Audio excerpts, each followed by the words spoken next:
De Vancouver, en Colombie-Britannique, salutations à vous tous, francophones, francophiles et franco-gourmands, disséminés partout sur notre belle planète bleue. Bienvenue dans notre émission appétissante qui a pour titre « On n'est pas sorti de l'auberge à Vancouver ».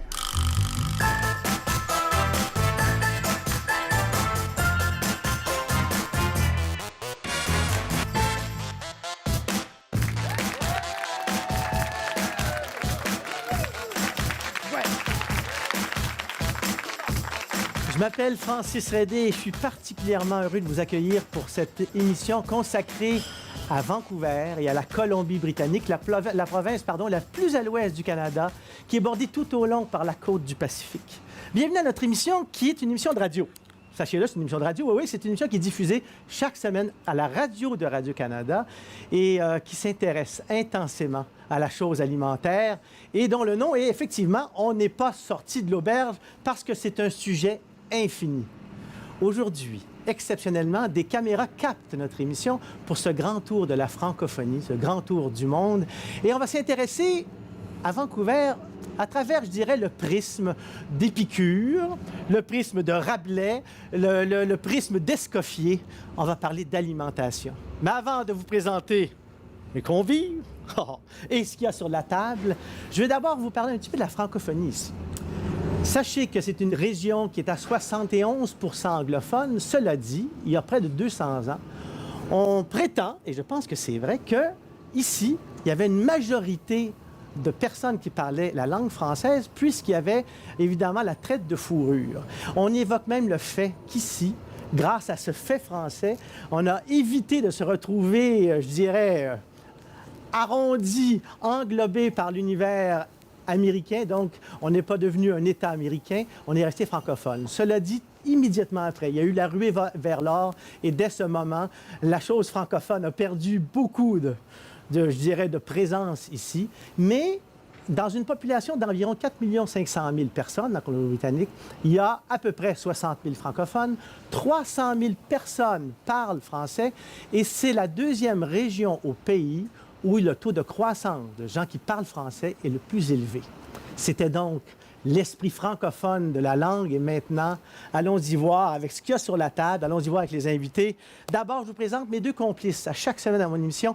Elle, cette femme, elle est, je dirais, très présente dans l'univers des communications, l'univers des arts, depuis, je dirais, Lurette Belle. Chantal Lamarre. Bonjour, Chantal. Bonjour, vous la connaissez, évidemment. Bonjour, Vancouver. Oui. Bonjour. Chantal, tu as une curiosité, je dirais, unique. Et là, tu es parti avec un petit, aujourd'hui, ou cette semaine, tu es parti avec un petit... Un petit panier pour aller faire un marché au Granville Island Public Market. Ouais. Un plaisir de tous les sens, la rencontre de la pureté, de l'abondance, de la qualité et de la diversité. On va parler tantôt. Il est là, le panier, pour vrai? Il est là, le panier. Je veux le voir, le panier. Tu veux le voir, oui. Es-tu très loin? Non. Je crois donc, Voici mon petit panier. Ah, ben c'est un vrai panier. OK, on va voir ce qu'il y a dedans tout à l'heure. Mon autre complice, je l'appelle, lui, c'est Daniel Vézina. Bonjour, Daniel. Bonjour, Francis. Bonjour. Daniel, grand chef cuisinier qui est installé à Québec et à Montréal, les restaurants Laurie Raphaël. Daniel, aujourd'hui, tu as une lourde responsabilité. Tu as à nous parler de poissons, de fruits de mer et, entre autres, de ce poisson sauvage qui fait rêver, je pense, toute la planète. C'est très rare qu'on puisse déguster du poisson sauvage sur la planète et c'est ça, tu vas nous parler de ça aujourd'hui. Écoute, le saumon du Pacifique, c'est un saumon qui est absolument extraordinaire, un poisson qui est très maigre. Et c'est drôle parce que j'ai passé un peu de temps en Colombie-Britannique cet été et j'ai découvert des choses extraordinaires, des grottes de glace. J'ai découvert j'ai fait des pique-niques en haut de montagnes, j'ai fait plein de choses. Mais la chose qui m'intéresse le plus, qui m'a impressionné le plus, c'est les arbres. La grosseur des arbres en Colombie-Britannique, c'est énorme, là, les épinottes de Sitka. C'est des gratte-ciels dans les forêts. Et il y a un chercheur de l'Université de Victoria qui aurait fait un lien entre la grandeur de ces arbres-là et le saumon. N'en dis pas plus. On va voir la suite tantôt. Et maintenant, autour de la table, montre ce que tu as. Premièrement, c'est un saumon. Lequel c'est? Ici, c'est un saumon socaille. Le socaille. Oui, on a le socaille ici. On a les belles crevettes, on appelle les spot prawns. Qui sont vivantes? Ici, les crevettes tachetées qui sont vivantes. Rare qu'on a ça au pays. Non, c'est quelque chose qu'on trouve bien ici à longueur différentes d'année. périodes de la saison. OK, d'accord. Puis on a aussi les huîtres, on a les couchis, puis on a les Danone Bay, on a des huîtres. Puis on a une petite surprise pour toi un peu plus tard. D'accord. On poursuit avec J.C. Poirier, chef. Joël Watanabe, chef à Vancouver. Bonjour, messieurs, ça va bien? Bonjour. Oui, ça va. Alors donc, il y a des chefs qui occupent une place très importante ici. Il y a des chefs qui ont marqué, des chefs français. Et là, c'est une nouvelle génération de chefs avec des origines francophones des deux. Joël, on peut dire que c'est assez large comme spectre.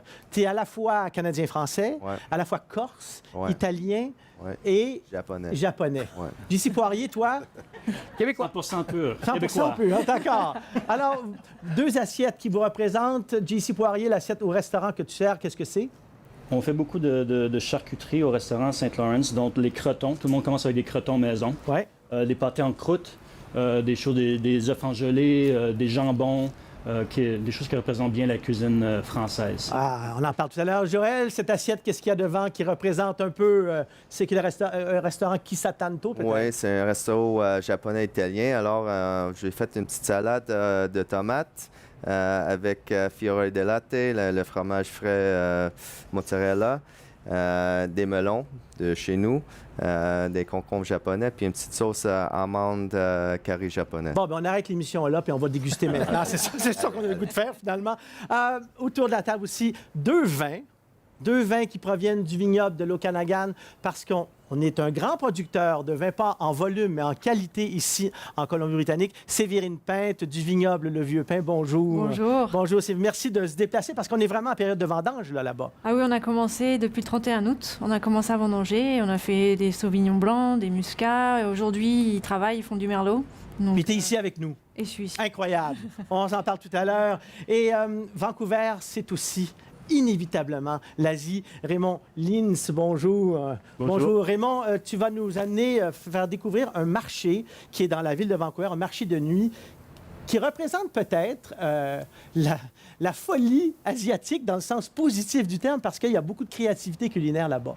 Tout à fait. C'est Non, mais c'est un endroit pour les fusions culturelles qu'on se trouve, pas juste les Asiatiques, mais justement aussi des gens qui viennent partout dans le monde, en fait. Et c'est l'endroit de rassemblement social pour beaucoup de cultures. Évidemment, on en parle tout à l'heure. Mais là j'ai envie qu'on puisse visualiser, imaginer la Colombie-Britannique avec vous. J'aimerais connaître votre lieu chouchou, ce qui évoque pour vous la Colombie-Britannique plus particulièrement. J.C. Poirier, pour toi. Si on parle de Vancouver tel quel, pour Ouais. moi, Stanley Park a vraiment ouvert les yeux. La combinaison de l'océan et des montagnes, c'était quelque chose d'extraordinaire. Joël, pour toi, un lieu chouchou? Pour moi, Vancouver, c'est la plage, parce que je crois qu'il n'y a pas beaucoup de place en monde où tu peux t'écraser sur la plage puis voir les montagnes avec la neige. Tu peux aller skier et être sur la plage dans la même journée. Ouais. Oh bon, ça y est, c'est ça. Faites-nous rêver. Séverine Pinte? Moi, quand je suis arrivée, c'est l'importance de la nature et ces grands arbres, ces immensités. Et quand on arrive dans la vallée de l'Okanagan, on croise ces immenses forêts, on arrive et c'est un désert. Et on voit ces lacs et pour moi, c'est magique. Alors, je retiens, on va en parler tantôt, le mot désert. C'est un désert. Pour toi, Raymond Lins? Pour moi, c'est plutôt le vallée des Fraser, parce que c'est là où on trouve tous les producteurs de tous les produits, même les viandes, toutes sortes des fruits, des légumes. Et on se trouve tout ça dans un endroit où il y a la période plus longue de l'année de tout pays. Et voilà. Ça y est, j'espère que vous avez visualisé la Colombie-Britannique.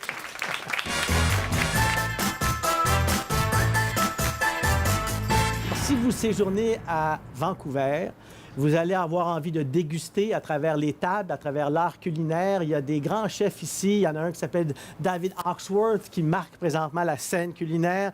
Il y a un homme qui s'appelle Vikram Vijay, qui est d'origine indienne, qui est reconnu ici. Les gens se rendent, vont découvrir. Et il y a toute cette génération vivante, jeune, et ça passe beaucoup présentement par Joël Watanabe, J.C. Poirier. Les deux, un a été nommé chef de l'année, je pense, cette année, en 2017. J.C. Poirier a eu restaurant de l'année il y a 2 ans, peut-être avec le Ask for Luigi. Luigi, ouais. Ben voilà, exactement. Donc, j'ai envie de, pour vous, là, quand vous avez décidé de venir vous installer ici parce que ça fait à peu près 12 ou 13 ans, les deux, que vous êtes ici. Effectivement. JC, tu es parti de la province de Québec. C'est en 2004. Joël, toi, tu es parti de quel endroit pour venir t'installer ici? De Montréal, 2005, je crois. Ouais. Ouais, pour 1 an. Oui, ça fait combien de temps, alors? C'est ça, merci beaucoup. Parce qu'on est en 2017, je vous rappelle. OK, curiosité. Quand on est ici, la Colombie-Britannique, c'est un grand jardin. Je dirais jardin d'Éden. Tout pousse. C'est luxuriant. Les fruits sont exceptionnels. Je n'ai qu'à vous présenter ce plat de pêche. Chantal, tu les as vus, tu es allé les La chercher, variété toi de aussi. donuts, oui. Oui. Oui, mais on peut même cueillir des fruits en marchant dans le parc Stanley. C'est complètement fou. C'est ça. C'est magique. Alors, quand on a des produits, et de la mer aussi, fantastique, est-ce que lorsqu'on est chef, qu'on veut créer, il n'y a pas cette pression d'être à la hauteur des produits? Est-ce que c'est un défi? Parce Non, que- parce que quand on a des produits de qualité comme ça, le produit parle par lui-même. Donc, on a le moins de travail possible, mieux le plat va être. C'est un plaisir. Hein. Joël, oui, mais on évoque souvent que la cuisine italienne, c'est ça, c'est de prendre le produit puis de ne pas trop le transformer. Donc, est-ce que l'Italie nous inspire dans la façon de travailler les produits ici, pas en faisant des recettes de cuisine italienne, mais en restant simple, Joël? Oui, mais c'est sûr, hein. C'est ça la cuisine italienne ou la cuisine japonaise, parce que c'est simple, c'est...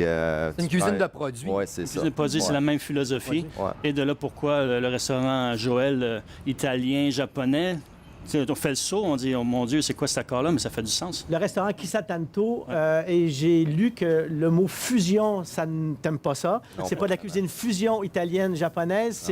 C'est quoi? C'est le mariage? Les deux sont présents distinctement? Oui, on fait pas forcer deux cuisines ensemble. On prend une idée, puis soit que c'est plutôt japonais ou plutôt italien, on met des petites touches, mais c'est vraiment pas forcé des deux affaires. C'est de la création Ouais. pure avec des inspirations. Ouais.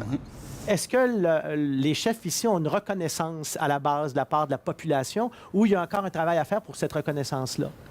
Il y a toujours du travail. On peut toujours s'améliorer. Ouais. Mais la relation entre les fermiers, les fermes et puis les chefs, c'est là. Elle est présente. Elle est C'est présente. quand même un bout de temps aussi. Hein, depuis, je pense Ouais. le marché Granville existe depuis le début des années 80. Ouais. Donc, il y avait un mouvement local à l'époque déjà qui s'installait. Le marché Granville, qui est le marché, je dirais, qui est le plus connu, sauf qu'il y a plein de petits marchés artisans, un peu marchés dans les quartiers de Vancouver, dans les De villes plus en environnantes. plus, ouais. Mais le marché Granville, c'est là où on a tout, finalement. On a à peu près tout. Exactement. Parce que le marché local, ici, c'est important, je pense, pour aussi le... C'est important pour les gens de Vancouver. Ouais.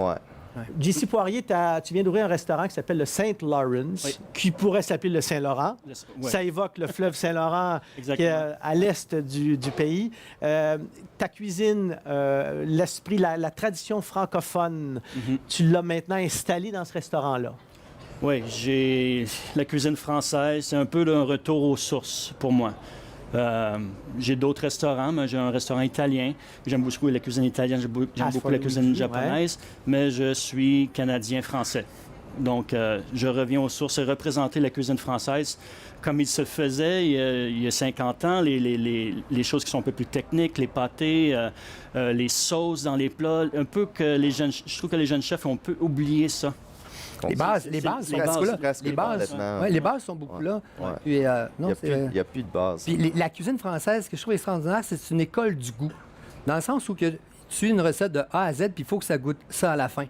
Et quand tu apprends à cuisiner avec tes bases, avec des recettes classiques, tu deviens un cuisinier solide. Mais en même temps, Joël Watanabe, qui travaille la cuisine avec une pensée asiatique, c'est deux mondes qui sont totalement différents. Oui, mais Deux façons de travailler les produits totalement différentes. oui, mais j'ai fait la cuisine aux bases françaises pendant une quinzaine d'années. Tu sais, j'ai vraiment fait ma formation à Montréal.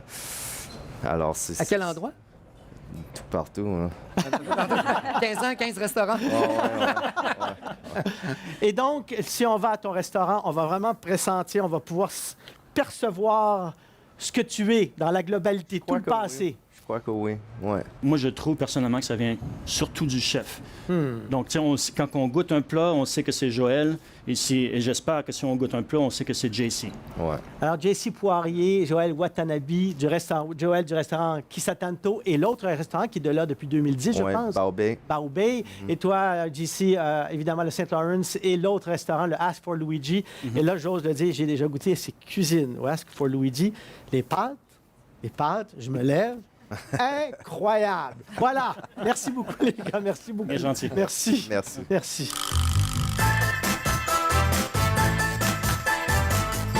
Il y a l'infiniment grand en Colombie-Britannique, mais je dirais que c'est cette espèce de combat entre l'infiniment petit, le désir de bien faire, le travail de précision. Et pour vous donner un exemple, il y a une région qui s'appelle la vallée de Cowichan, qui est sur l'île de Vancouver. L'île de Vancouver, c'est entre Vancouver et l'océan Pacifique. C'est la plus grande île sur le Pacifique en Amérique du Nord. Elle a, je pense, 350 km. C'est plus grand que la Belgique, pour donner une idée. Et il y a une petite région, vallée de Cowichan.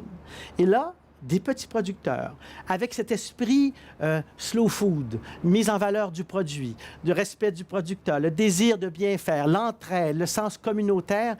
Et j'ai fait une rencontre avec Jean-Nicolas Choquette, qui, lui, est responsable d'une petite ferme, Fairburn, qui est dans la vallée de Cowichan et qui élève des bufflonnes, ce qui est plutôt rare, des bufflonnes ici en Amérique du Nord. Alors, voici donc ce petit parcours avec Jean-Nicolas Choquette sur l'île de Vancouver, où se trouve Victoria, la capitale de la Colombie-Britannique. C'est à bord d'un traversier qui circule entre les îles que déjà l'œil et les sens se rejoignent. Ce court sentier marin prend à peine 2 heures et nous mène à Victoria, la capitale. Premier arrêt obligé, l'hôtel Empress, reconnu pour la tradition anglaise du 4 o'clock tea, l'heure du thé.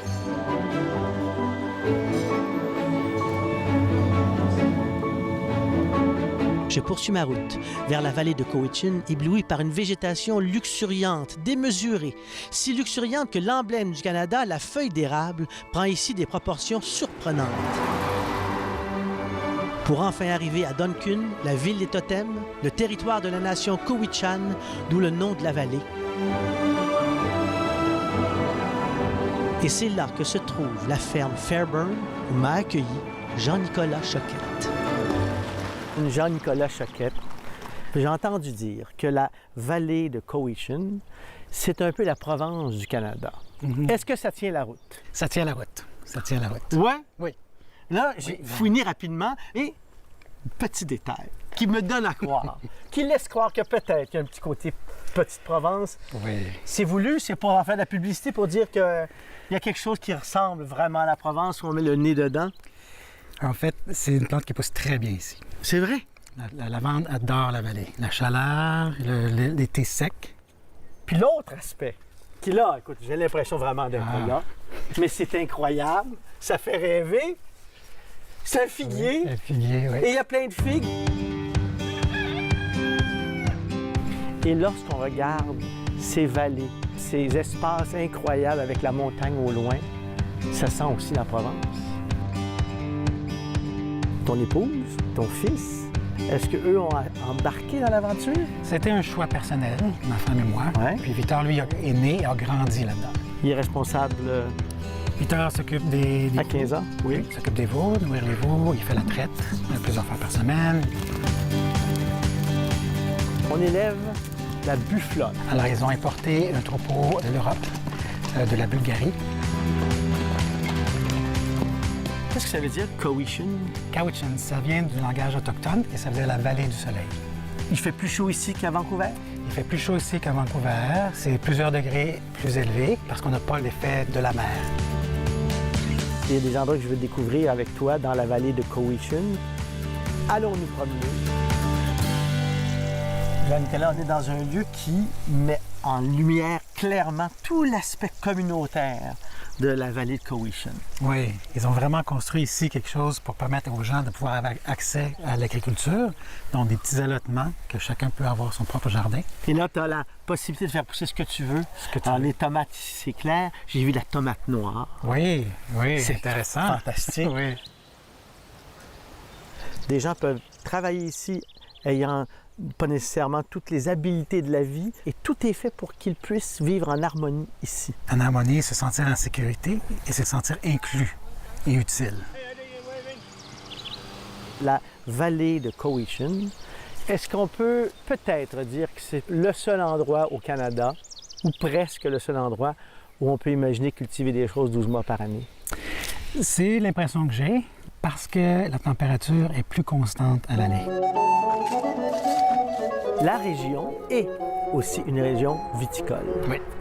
On fait pousser toutes sortes de raisins, dont du pinot noir, dont le auxerrois, et on élabore des vinaigres que l'on pourrait nommer balsamiques. On n'est pas moderne, mais c'est vraiment la même façon d'élaborer des vinaigres balsamiques qu'à Modène en Italie. Absolument la même technique, la même tradition qu'il utilise parce que lui, le propriétaire, Giordano, vient de là. Alors il y a ça dans son background. Oh, that's a lifetime, basically. On fait pousser du thé, Camellia sinensis. Oui, absolument. Mais c'est une chose impossible C'est une au chose Canada. impossible. Et ça leur a pris plusieurs essais. Et là, ils ont un résultat assez intéressant. Ça fait partie de la vallée de la Cowichan. Ouais. C'est un autre endroit qui s'appelle Deer Home, qui est un endroit un petit peu plus fermé. Donc, c'est un peu plus chaud. Et puis, il y a des pentes. Alors, ils ont pu cultiver en terrassement. Est-ce que tu as goûté au thé? Oui. Et alors? C'est bien, c'est très bien. Un thé canadien? Un thé canadien. Jean-Nicolas, ce qu'il y a de magique pour ce petit déjeuner qui conclut ce moment avec toi, si je regarde cette table, on ne pouvait pas imaginer ça il y a 50 ans au Canada. Le raisin, il n'y en avait pas au Canada. La figue, clairement, il n'y en avait pas au Canada. Juste ça, déjà, ça donne une indication de l'évolution des choses. Oui, bien sûr. Là, chaque fois que tu mets quelque chose dans une assiette, tu te dis est-ce que c'est est-ce que c'est de la vallée de Cowichan? Ce lait-là, c'est d'où lui? De l'île. De l'île. De l'île. Le yogourt vient de ce Tree Island Yogurt qui est fait sur l'île aussi. Ah oui. Avec du lait de vache qui est sur pâturage. Donc un peu plus crémeux. Ouais. Très Ah délicieux. oui, texture. Wow. La question se pose toujours. Est-ce que c'est ici, la Provence du Canada? Ça se clarifie de plus en plus. Oui, pour ça. Regarde ça. Vous avez des œufs de le faire, les légumes du jardin et le saumon candy Oui. qui est fait ici avec le saumon sauvage. Bon appétit. Bon appétit. Ici, on a les tomates du jardin et avec le mozzarella de bufflone d'ici. C'est vraiment l'autonomie alimentaire dans un décor incroyable, dans un climat qui est trop beau. Le seul problème, c'est que si la planète voit trop la vallée de Cowichan, la planète va venir ici. Mais c'est loin, on est protégé. Plaisir.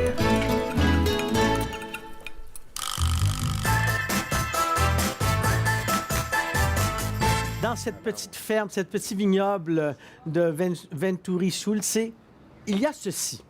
Et il évoque le fait qu'il représente la terre de l'Est en Ouest, puisque c'est le vinaigre balsamique de la région, mais il a utilisé le sirop d'érable pour en ajouter un peu. Vous l'avez dans votre petit verre. Et donc, c'est comme goûter le pays d'Est en Ouest à travers ce petit vinaigre balsamique. C'est un produit magnifique. Séverine Payne? Ah, Ah, Très bon. c'est très, très bon. Très bon. ça sur une crème glacée, là. Ah ouais. Ah ouais. Sur une crème glacée. À la vanille. Ah, il y a une belle... Vous avez aimé ça, je pense? Ah oui. Je pense qu'ils ont aimé, c'est ça. Et là, il y a dans cette région, évidemment, un blé qui s'appelle le Red Fife. J'ai envie d'en parler rapidement parce qu'on voit un pain qui est à partir de ce blé-là. C'est cette farine et c'est le plus ancien blé du Canada, qui est un peu à l'origine du blé marquis. Alors, le Red Fife, c'est extraordinaire qu'on a réussi à le sauver, à le sauvegarder. Et on travaille à cette boulangerie sur l'île de Vancouver. Parce qu'il avait disparu et on l'a. Et c'était vraiment, il était vraiment en dessous de la nappe. là. partait. Il était au loin, c'est ça. Une personne a retrouvé, puis ça se remet en vie.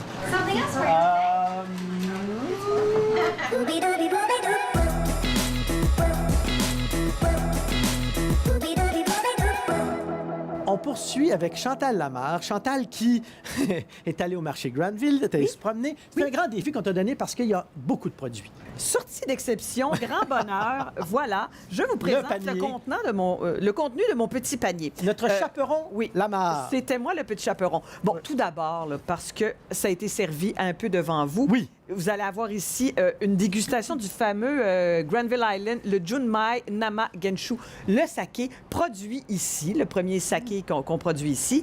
Et ils ont aussi un comptoir où tu peux déguster, avoir un petit accord saké et quelques mets, dont une crème glacée qui est faite avec les résidus de saké et du gingembre qui est... tu as goûté, Daniel? Du riz. Du riz, voilà. C'est comme la Alors, il y a mou plus du d'alcool. raisin, c'est la mou de riz, puis ils font la glace avec ça, c'est fabuleux. Et là, je vous rappelle qu'on est au Canada, en Colombie-Britannique, et donc le saké demande le riz et ils ont réussi à faire vivre une rizière ici au pays.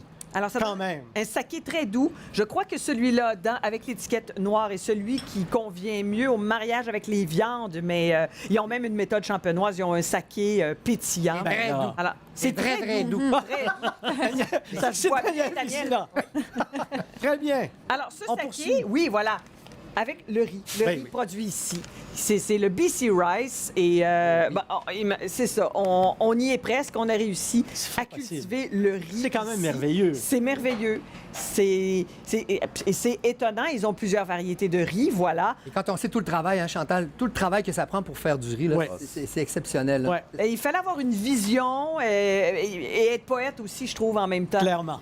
Beaucoup de poésie je me ici. dis. Beaucoup de poésie beaucoup au de plan de poésie. l'alimentation. Bon, alors allons-y avec quelque chose qui est surprenant parce que cette ail-là est produit à Vancouver et devient l'ail noir. Ouais. L'ail noir, je trouve que c'est le condiment de choix du moment. Là, depuis 2010, à peu près, c'est d'origine coréenne. L'ail noir, c'est un ail fermenté. C'est de l'ail qu'on va réussir à caraméliser, en quelque sorte, en le cuisant dans l'eau de mer à très basse température. Ça peut être 2 ou 3 semaines. Et qu'est-ce que Et ça, il y a le mariage? un lien. Ben, Il y a c'est un le lien. lien balsamique et l'ail noir, il y a quelque chose qui se ressemble. Alors, quand l'ail noir est prêt, il devient sensiblement avec la même texture qu'un pruneau. Ah ouais.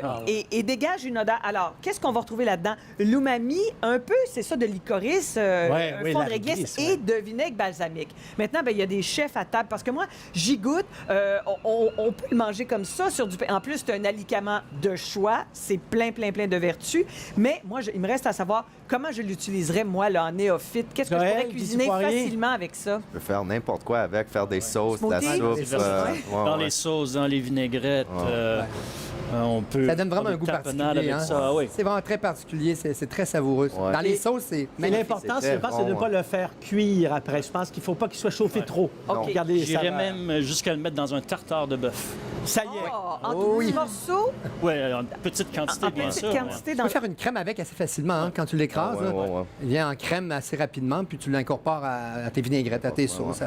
Alors, on poursuit Formidable. peut-être avec ceci, Oui, Chantal, voilà. parce Alors, que c'est ça incroyable. Aussi, on a décidé, tant qu'à faire, il fallait comme produire le wasabi ici. Wasabi. Alors, on a réussi à faire pousser le wasabi d'une façon moins différente. Là. Je crois que c'est une technique. C'est en serre. Ah oui, en serre. Serre. Et voilà, une fois qu'on a la petite pousse de wasabi, il y a cette râpe qui est un instrument qui peut ressembler à une râpe qu'on utiliserait pour le gingembre ou l'ail, par exemple. Alors, on frotte ici la pousse de wasabi, on va extraire l'eau et façonner une pâte. Ah, c'est Et, ma foi, c'est assez loin du produit, Ah, le condiment c'est en complètement sachet. différent du De cette poudre, Oui, c'est c'est une ça. poudre qui est toujours à base de réfort, Ouais. tandis Oui. que là, c'est vraiment C'est le Non, wasabi. c'est le wasabi pur, C'est et vraiment puis c'est ça. des Chantal, arômes. il y a un restaurant à Vancouver japonais qui s'appelle Masayoshi. Oui. Et le gars, il fait les meilleurs sushis, moi, que j'ai mangé ici au Canada, là, sur le continent. Et il met toujours un peu de wasabi râpé sur son riz quand il fait des sashimi. Puis après ça, il met son poisson par-dessus. Puis il prend son pinceau, il met un peu de soya. Tu mets ça en bouche, là, c'est une merveille. Ouais. Alors, dernière chose, Chantal, parce Oui. que c'est très loin de nous, là, c'est au bout de la table là-bas, les murs. Oui. Signature de la Colombie-Britannique, des murs, il y en a partout, et sont gigantesques. Elles sont gigantesques. La texture aussi est différente. C'est comme si ça éclate en bouche, un petit caviar fruité. C'est une pure merveille. Finger C'est- lime qu'on appelle. Oui. C'est fantastique. Ben, merci beaucoup, Chantal Ah, Lamar. ben, Merci. Il y a tellement autre chose. Il y avait c'est sûr. tellement... Par Non, exemple. la dernière chose, ça, Oui. dans Canada Edible, c'est du almond brittle. C'est du croquant aux amandes fait avec du beurre et c'est le produit qui est le plus commandé. C'est souvent en rupture de stock, mais il faut que je parle de la traduction ici parce qu'on l'appelle du crisemente d'amande. Alors oui, je vous laisse là-dessus. Séverine Payne, Oui. elle regarde tout ça, ben, elle est toujours pris dans son vignoble. Fait qu'elle n'a jamais l'occasion de boire tout ça. Puis là, elle regarde, elle dit j'en veux, C'est vrai. j'en veux, j'en veux. On va vrai? y goûter. D'accord, très Je peux bien. vous parler des petits melons qui poussent magnifiques ici. Il y a la fleur de sel. La fleur de sel. C'est ça, Spring Island, ça. Oui, Oui, exactement. oui, oui, oui. Ouais. Ça, c'est une Voilà, île fabuleuse. chef, Hein? C'est une c'est île au fabuleux. trésor, ça. Hein? Oui. Et maintenant, il y a des sels aromatisés. C'est fabuleux. Merci, Chantal Ça me fait Lamar. plaisir. Merci.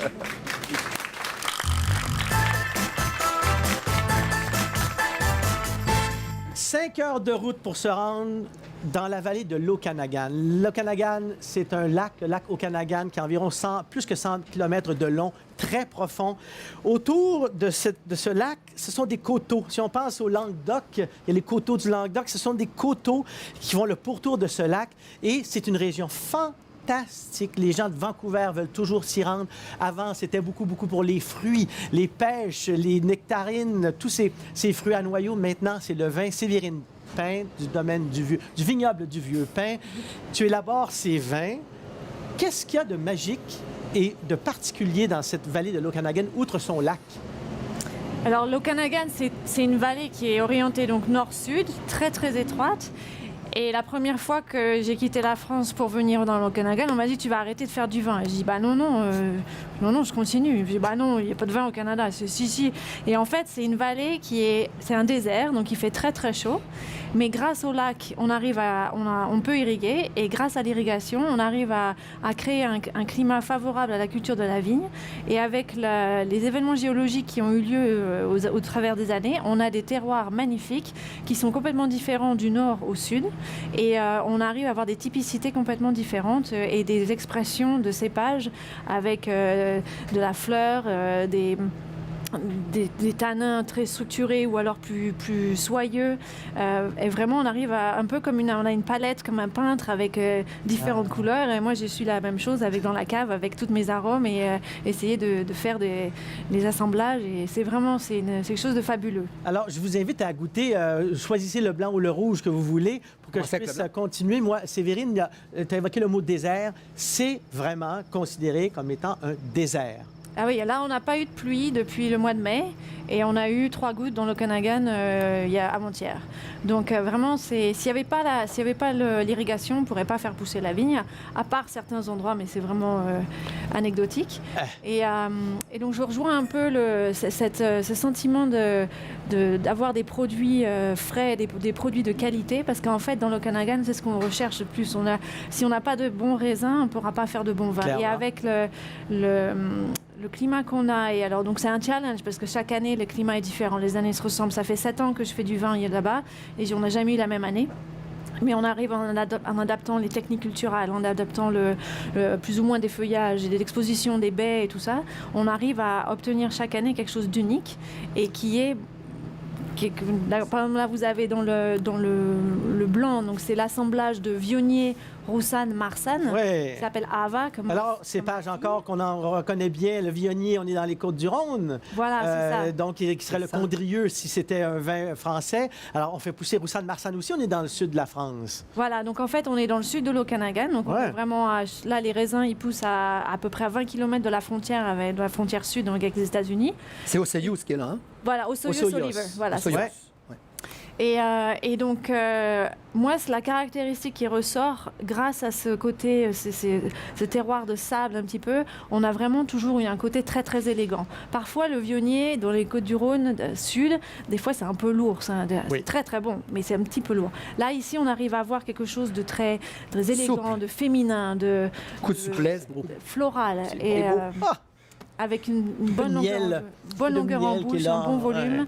Ouais. Et vraiment, donc, ça fait 7 ans que je suis ici et à chaque année, je découvre, je suis émerveillée devant la qualité des produits qui arrivent. Quand on pense au pays du Nouveau Monde, on en est un. On pense à la Nouvelle-Zélande, l'Afrique du Sud, les États-Unis pour l'élaboration des vins, que ce soit le Chili, l'Argentine. Mais là, tout à coup, c'est j'ai l'impression, puis peut-être que je me trompe, que ce sont les vins les plus européens des pays du Nouveau Monde, les vins de l'Okanagan. Est-ce que c'est juste ou gère? C'est pas la première fois que j'entends ce commentaire et en fait, c'est vrai. En fait, on a un pied en Europe et on a un pied dans l'Okanagan. Donc on va pas reproduire ce qu'il y a en Europe parce qu'on a notre terroir, on a notre climat, mais on s'en inspire fortement et on arrive à faire des produits en dégustation à l'aveugle en France, en Italie. On arrive à déguster les produits et à dire mais... Confondre les gens. Exactement. Voilà. Vous avez goûté? Très bon. Oui, JC? Oui, excellent. Bon. Excellent? Ouais. Oui, Joël? Des vins Très qu'on a dans mes restaurants aussi. Hein. Ben là, évidemment. Ouais. Évidemment. Ça s'appelle le vignoble du Vieux Pin. C'est toute petite production parce que si on compare le vignoble complet de l'Okanagan à des vignobles en Europe, il n'y a pas de comparaison. En volume, Non, je parle. Non, on est tout très, très petit. Le vignoble fait à peu près entre 10 à 11 000 acres de superficie totale. Ça pourrait être comparé à un très gros vignoble dans le sud de la France ou à Bordeaux. Donc, c'est vraiment... Pour toute la vallée de l'Okanagan. Toute la vallée, là. Voilà. À un vignoble Voilà. dans le sud de la France. Donc c'est toute la vallée. Voilà. Donc Quand c'est même. vraiment, on a des petites productions. Nous, on fait à peu près, on parle en caisses. Nous, on fait à peu près 6 000 caisses au Vieux Pin. Eh, Donc, voilà, vous vous rendez compte. c'est vraiment tout petit. Merveilleux. Sévérine Pinte du vignoble Le Vieux Pin. Merci beaucoup. Avec plaisir. Merci beaucoup. Et vous venez ici pour vous déguster ces vins parce qu'il y a très peu d'exportation, évidemment. C'est tellement petit, sauf que de beaux produits. Une fierté de la Colombie-Britannique. Et parlant de fierté, j'ai envie de dire qu'il y a une fierté de la cohabitation, du vivre ensemble ici à Vancouver, en Colombie-Britannique. C'est cette immigration incroyable. Raymond Lins, toi, tu es né à quel endroit? Moi, je suis né au Vietnam. Vietnam, Oui. de parents chinois? Oui. Chinois. Et puis, on va parler un peu de cette présence asiatique incroyable à Vancouver, dans la grande région de Vancouver, à travers... un marché. Et probablement que ce marché dit très bien et clairement que Vancouver est la capitale asiatique de l'Amérique du Nord.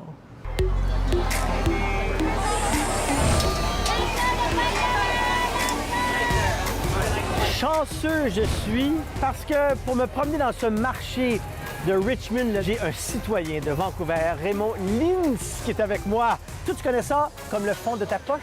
Presque. Parce qu'à chaque année, ça change. Ça bouge! Ouais, tout à fait. On a un peu de tout. Bon, ce soir, on va découvrir. Bon, on fonce. En aventure. Allez. Par là, par là? Par là. Par là, par là, par là. Okay. Alors,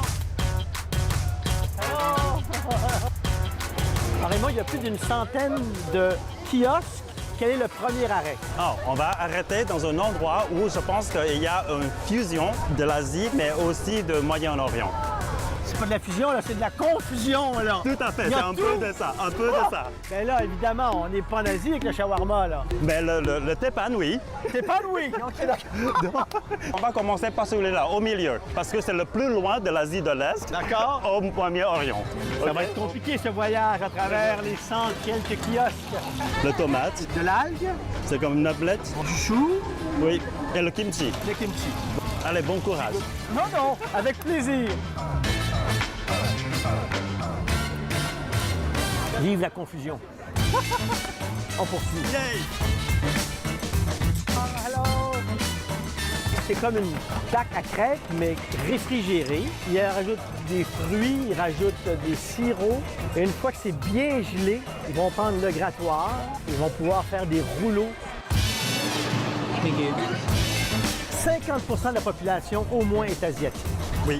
Est-ce que ces communautés-là se rencontrent ou ce sont des vases clos? Mais ça dépend, parce que ici, c'est une des seules occasions qu'on peut avoir un rassemblement de tous les Asiatiques. Ah oui. Et ce qui est intéressant ici, c'est que quand on pense aux classes de société, ici, c'est Populaire. Et la preuve, il y a un chef qui est au Fairmount Waterfront, un grand chef. Oui. Chef James. Allez. C'est délicieux.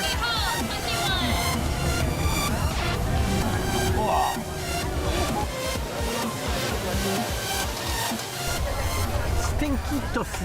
Ah, Il est vraiment puant, c'est plus loin comme du roquefort. comme du roquefort. Voilà.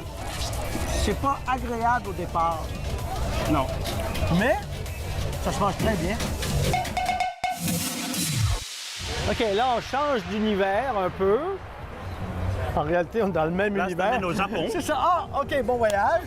Alors, qu'est-ce que c'est? Les takoyaki sont les boules grillées avec la pieuvre. Donc, c'est une pâte, Oui. pâte de riz. Un pâte de riz. Pâte de riz, on ajoute la pieuvre, Oui. maïs, De maïs. on voit. Bon, c'est de carotte, ça, ou du gingembre? Du gingembre. Ouais. Oui. Et du chou? Ah, du chou. Ah! Ah! Oh, il y a une tendreté. Regardez ça, c'est... Wow, il y a même un œuf d'écaille. Il y a un œuf de caille à l'intérieur. Regardez. Donc, il y a plein de surprises à l'intérieur. C'est comme lorsqu'arrive Pâques, les fameux Kinder Surprise.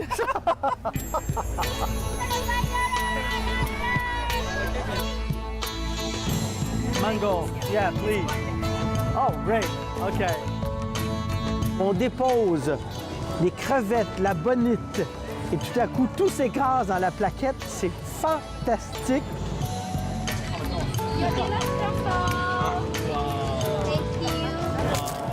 C'est fin. Mais c'est incroyable. On l'appelle la barbe de dragon. C'est la tire, mais elle le fait dans le sucre à poudre. D'une bouchée vraiment, là? Allez, bon courage.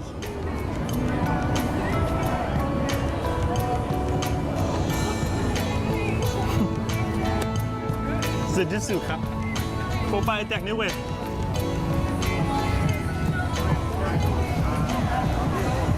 Je pense que je vais en apporter à la table dont n'est pas sorti de l'auberge. Pour que tout le monde déguste et que tout le monde se taise en même temps. Voilà!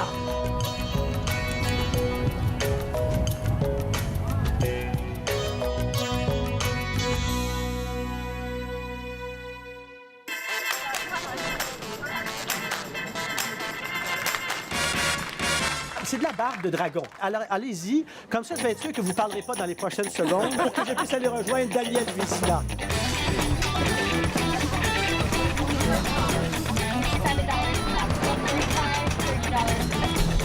Daniel Vézina, chef. Quand tu es arrivé ici, tu dis c'est fantastique. Les produits de la mer, ce saumon, parce que le saumon sauvage, je pense que ça fait rêver tout le monde. Ça fait rêver et je pense que, tu sais, aujourd'hui, Francis, on parle beaucoup qu'on est en train de détruire notre planète un petit peu. On a des difficultés avec notre planète, hein? Et pour la préserver, il faut préserver nos écosystèmes. Et là, j'ai un bel exemple d'un écosystème. Je te parlais tout à l'heure des arbres. Oui. Comment les arbres sont géants en Colombie-Britannique. On les voit d'ailleurs sur ton chandail. C'est extraordinaire. C'est des arbres qui peuvent aller jusqu'à 20 étages, un édifice de 20 étages de haut. C'est absolument énorme. Et je me demandais comment ça, ici, sont gros de même, puis admettons, dans l'autre bout du pays, ils sont pas gros comme ça. Et il y a un chercheur, justement, de l'Université de Victoria qui aurait fait comme un lien entre les deux. Je vous parle de cet écosystème-là qui est assez spécial. Donc, vous savez, comme les saumons vivent en rivière. Oui. C'est ça, ils viennent frayer dans les rivières, ils retournent dans l'océan après, jusqu'à temps qu'ils deviennent adultes. Et un jour, ils vont revenir au point de départ pour mourir, venir frayer une dernière fois et mourir après. Et lorsqu'ils remontent les rivières, il y a quelqu'un, par exemple, qui veut se faire un snack. Outre les humains. Outre les humains, quelqu'un qui veut se faire un snack, c'est les ours. Oui. Les ours. Oui. De là, mon chandail d'aujourd'hui. Donc, les ours vont les attraper un peu au vol, ils les ramènent sur la terre. OK? Ils les mangent, mais ils laissent là les ossements des saumons. Okay? Et à travers aussi les excréments des ours, des prédateurs qui y a autour, il y a une espèce de mélange qui se fait. Il y a beaucoup d'azote là-dedans, et ce qui donnerait à peu près 80 de l'azote nécessaire pour qu'un arbre comme ça se développe. Ah! Alors, ils ont fait carrément un lien entre, justement, le saumon et les arbres. Et il y a un autre prédateur du saumon aussi. Quel est-il? C'est l'homme. Oui, évidemment. Hein, c'est l'homme. Évidemment. Alors, c'est important, justement, pour les pêcheurs de faire une pêche durable, c'est-à-dire de respecter les quotas et Je tout pense ça. que le respect installé, je ne me trompe pas, messieurs, tout le monde, oui, cette absolument. pêche de saumon sauvage, qu'importe la variété, il y a le koho, il y a le king, Oui, il y a le le saumon, salmon. le Oui, sockeye. c'est ça. Et le sockeye, Oui. qu'on appelle le saumon rouge, qu'on a ici aujourd'hui. Bon. Mais si on fait Saumon. attention, on va en avoir pour longtemps. Toujours. Ce Oui. saumon est très maigre. Oui. Et lorsqu'on fait cuire le saumon sauvage, si jamais vous en avez un à votre table, il est important de ne jamais trop cuire le saumon sauvage. Un saumon Surtout plus le saumon gras, sauvage. un saumon d'élevage très peu gras, il peut cuire assez longtemps, puis le gras va faire que c'est pas trop gras. Mais là, Tout c'est à fait. important. Et je dirais que le saumon de l'Atlantique pardonne plus un peu parce qu'il est plus gras. OK? Et c'est beaucoup aussi dans l'autre coin du pays. C'est plus du saumon d'élevage aussi. Alors ici, on parle de saumon sauvage. Et justement, étant donné qu'il est très maigre, hein, c'est un saumon justement qui remonte les rivières, Ouais. qui redescend dans l'océan. Tout ça, c'est un saumon qui bouge beaucoup. Donc, Hein, quand on bouge beaucoup, on grossit pas trop. OK? Alors, mais ce que je veux surtout vous montrer comme aujourd'hui, c'est la couleur de ce saumon-là. Oui. Donc, quand on l'appelle Oui. le saumon rouge, c'est parce que sa chair est C'est vraiment... incroyable parce qu'il y a la crevette vivante juste à côté. C'est tellement un portrait des produits de la mer ici, c'est fantastique. Et là, ce rouge. Je vais juste vous montrer la couleur d'un filet. On va Quel- voir là. Ah non, c'est ça. Absolument. Et là, Ça vaut la peine de prendre le temps de le voir se triturer. Mais regardez cette couleur magnifique. Quand on regarde ça, les gars, est-ce que c'est la routine de voir un saumon socaille comme ça? Oui, mais c'est tout le temps impressionnant. Moi, je trouve. Toujours, hein? Toujours impressionnant. Ouais. Toujours impressionnant. toujours impressionnant, Francis. Regardez. Et regarde la couleur. Regardez. Et je vais vous faire, justement, moi, je pense que le mieux avec ce saumon-là, c'est de faire des sashimi. Oui, Hein, c'est clairement. de faire du tartare, les gars. Moi, j'aime le socaille cru seulement. Ouais. C'est comme ça qu'il est parfait. Je ne le mettrai jamais dans une poêle. On voit quasiment au travers. Une très, très belle couleur. Et Francis, je voulais te faire un petit plaisir parce que je sais que tu adores quelque chose. Bon. J'ai apporté quelque chose pour toi. Je peux vous parler aussi des jus du Pacifique. On n'aura pas le temps, mais les jus du Pacifique sont T'apportes très ton différents des jus coquillage de l'Atlantique. fétiche. Bon, voilà.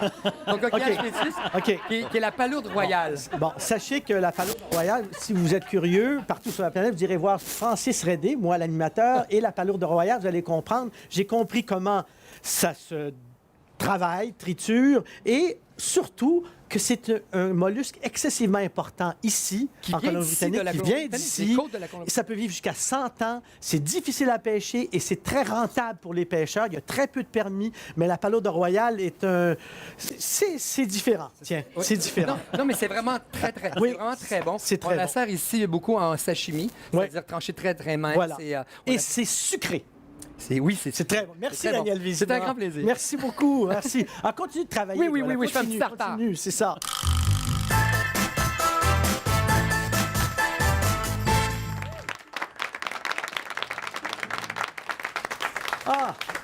Peut-on vivre et se nourrir entièrement de produits canadiens? Il y a un animateur qui s'appelle Frédéric Chouanière qui vient d'apparaître comme par magie. Bonjour Par magie. Frédéric. Bonjour. Qui a une nouvelle émission sur la chaîne Unique, qui est une chaîne sœur de TV5.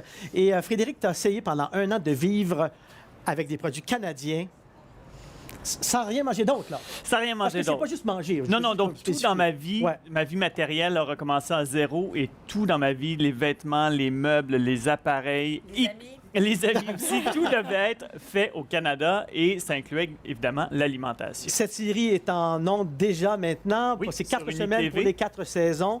Et donc, c'est diffusé très bientôt. Tu vas nous parler dans la prochaine émission aussi de produits d'ici, essentiellement, la Colombie-Britannique. Oui, donc l'épisode qui s'en vient traite de l'hiver, une saison qui a été tout un défi dans ce grand défi Made in Canada, y compris au niveau de l'alimentation, évidemment. On est venu faire un tour à Vancouver et je dois dire que si j'avais fait mon expérience sur Salt Spring Island, par exemple, ça aurait très, très bien été. J'aurais pu manger plein de choses, des kiwis, des figues et tout ça, mais je le faisais à Toronto et bon, il y avait moins de choses, il y avait moins de produits frais, disons. Huile d'olive, ça a disparu de mon alimentation. Cependant, j'ai entendu dire qu'à Salt Spring Island, justement, on a pour la toute première fois une huile d'olive 100% canadienne. Eh bien, Et on je fait me seulement permets- 35 litres. Je me Donc, permets de vous montrer, C'est celle-là? justement, regardez ça, les amis. Regardez, partout sur la planète, pouviez-vous imaginer qu'un jour, il y aurait de l'huile d'olive élaborée d'olivier du Canada? Eh bien, ça y est, celle-ci, c'est sur Salt Spring, à l'île de Salt Spring, l'olive, The Olive Farm. Ça fait depuis 2000 qu'ils élaborent, qu'ils ont fait pousser les oliviers, et ce sont les premiers résultats. Je pense que je vais pouvoir... il n'y en a eu que 35 litres Oui. cette année, Francis. Donc, C'est c'est très ça. chanceux d'avoir trouvé C'est une ça, vous êtes bouteille. chanceux. C'est la rare. Ah, regardez ça, c'est une huile. Il manque que le Regardez café, la Frédéric, couleur. hein, ouais. Ben, effectivement, le café, c'est Frédéric, un autre t'as jamais exemple. goûté? À Non. toi l'honneur, Ah, mon ben cher, là, étant donné merci. que tu as vécu Merci beaucoup. justement Made in Canada partout. C'est vraiment Première la fois. première Wow. impression. Oh, Ah ouais. délicieux. Délicieux. C'est un monde. Alors ça, c'est défi. Toi, tu l'as vécu. Ça, Qu'est-ce pas de que t'as café trouvé non le plus. C'est ça. Pas de café plus difficile? Ben, en fait, l'alimentation est devenue mon défi le plus permanent, en ce sens qu'on mange à tous les jours, on mange 3 fois par jour, donc je suis devenu vraiment fatigant dans les restaurants parce que je posais 56 000 questions pour savoir d'où viennent les ingrédients qu'on mange. Aller à l'épicerie, c'était compliqué, donc l'alimentation est vraiment devenue, si je peux dire, l'épine dorsale de mon défi. Je n'ai pas pris de café pendant 1 an. Pour moi, ça en est devenu une obsession. À la fin, j'ai pris comme 4 cafés la première journée où j'ai terminé mon défi. Donc, l'alimentation est vraiment revenue. Et dans l'épisode qu'on voit, il y a également le temps des fêtes. Donc, je suis allé voir le chef Louis Charret, qui est chef cuisinier chez le gouverneur général à Rideau Hall, à Ottawa. Et son métier, c'est de mettre en valeur les aliments qu'on fait pousser partout au pays. Donc, lui m'a aidé à faire un menu des fêtes, m'a appris à faire une moutarde à partir de zéro, mais à partir d'ingrédients qui sont tous canadiens.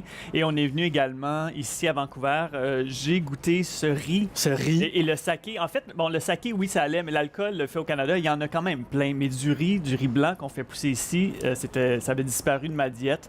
Donc, je suis reparti de Artisan Sake Maker avec du riz et non avec du saké. Alors, Frédéric Chouanière, c'est une série à voir parce que c'est un grand défi. On pensait que c'était un grand défi, mais finalement, ça se fait.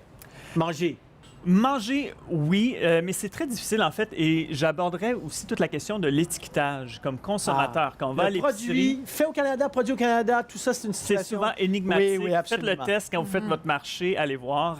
Donc voilà, c'est toute cette grande aventure. Ma vie made in Canada. Chanceux, je trouve que c'est une belle expérience. C'était un grand défi. J'ai rencontré des gens merveilleux. Je te donne ce qu'on appelle un candy de morue. De morue charbonnière. Morue charbonnière, tiens. C'est des bonbons de poisson fantastiques ici. Merci beaucoup. À vous tous. Merci infiniment. Dans quelques instants, après les informations, on s'en va à Paris. Mais tout de suite, je rejoins Patrick Simonin. Bonjour, Patrick Simonin. Vous savez, ici, on est repu, on a bien mangé. Alors, on sera tout oui pour vous écouter. De quoi allez-vous nous parler de Paris aujourd'hui? Ben oui, Francis, vous nous avez mis vraiment en appétit. Moi, je vous retrouve à Paris dans quelques minutes. Vous voyez, je suis encore au maquillage. Je vais me changer. Je vais monter au dernier étage ici à l'avenue de Wagram de Paris pour retrouver mes invités avec une vue splendide sur Paris.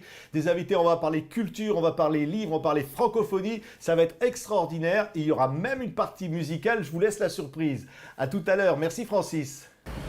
Merci beaucoup, Patrick. Merci. Eh bien, ça y est, c'est terminé pour cette émission. Merci à tout le monde d'avoir participé.